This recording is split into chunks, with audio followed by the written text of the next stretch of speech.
तो बच्चों welcome back to the physics tree. ये क्वेश्चन नीट 2019 का है। क्वेश्चन में पूछा गया है एक ionised hydrogen and alpha particle with same momentum enters a perpendicular magnetic field. The ratio of their radii of their paths will be what. तो radii का रेशियो कैलकुलेट करना है।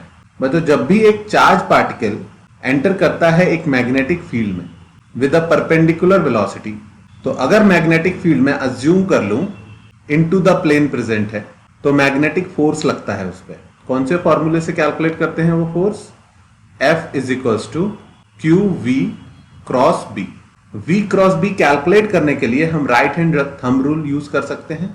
राइट हैंड थंब रूल क्या कहता है कि velocity की direction में फिंगर्स को रखो और उसको रोटेट करो फिंगर्स को मैग्नेटिक फील्ड की तरफ। अगर राइट से अंदर की तरफ आप फिंगर्स को रोटेट करोगे राइट हैंड थंब, तो राइट हैंड थंब रूल के अकॉर्डिंग डायरेक्शन से अंदर की तरफ फिंगर्स को रोटेट किया। देखो राइट से अंदर की तरफ ले जा रहा हूं मैं फिंगर्स को। थंब की क्या डायरेक्शन आई? ऊपर की तरफ। तो इस पर मैग्नेटिक फोर्स ऊपर की तरफ लगेगा। अब आगे जाती हुई चीज पर अगर ऊपर की तरफ फोर्स लगेगा तो उसकी डायरेक्शन ऑफ वेलोसिटी चेंज हो जाएगी। अब मैग्नेटिक फोर्स की डायरेक्शन फिर से चेंज हो जाएगी। कैसे कैलकुलेट करेंगे? फिर से राइट हैंड थंब रूल लगाएंगे, पर फिंगर्स को किस तरफ रखना होगा? वेलोसिटी की तरफ। फिर से आप फिंगर्स को रोटेट करोगे तो मैग्नेटिक फोर्स की डायरेक्शन इस तरफ आएगी। तो ये जो मैग्नेटिक फोर्स है इस चार्ज पार्टिकल को थोड़ी देर में आप देखोगे एक सर्कल में घुमा। उसकी रेडियस कैलकुलेट करने के लिए आप लिख सकते हो क्यू वी बी साइन 90, क्योंकि वेलोसिटी और मैग्नेटिक फील्ड परपेंडिकुलर है। तो force is equals to mass into acceleration, यानी Q V B is equals to, बच्चों परपेंडिकुलर फोर्स है वेलोसिटी के, तो पार्टिकल को कैसे ले जाएगा? वो एक सर्कल में घुमाएगा।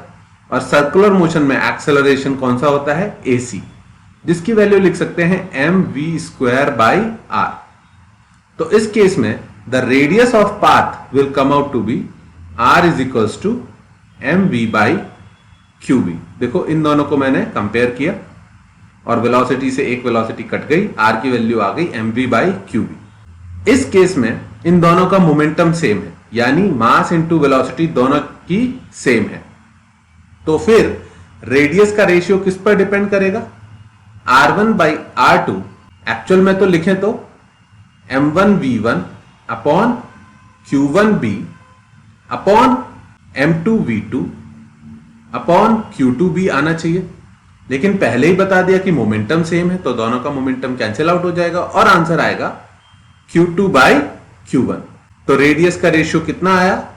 चार्ज ऑफ अल्फा पार्टिकल पे +2 चार्ज होता है अपॉन चार्ज ऑफ हाइड्रोजन पर +1 चार्ज होता है। आंसर आया 2:1। समझ में आया? तो आपको रेडियस का फॉर्मूला पता होना चाहिए। आपको यह भी पता होना चाहिए कि इसकी अल्टरनेट फॉर्म और क्या लिख सकते हैं हम। एक होती है √2mke अपॉन QB। इस क्वेश्चन में काम नहीं आई पर किसी और में आ सकती है। और कभी कभी ke की जगह √2m q into v potential difference से रन कराते हैं पार्टिकल को, तो ke की वैल्यू qv भी लिख सकते हैं अपॉन qb। यहां पर v इज पोटेंशियल डिफरेंस। तो इन तीन के ऊपर क्वेश्चन बहुत ज्यादा पूछे जाते हैं। अगर आपको फॉर्मूला पता है या उसका प्रूफ आता है तो आप बड़े आराम से रेशियो कैलकुलेट कर सकते हो। आई होप समझ में आ गया होगा आपको। नेक्स्ट क्वेश्चन देखते हैं।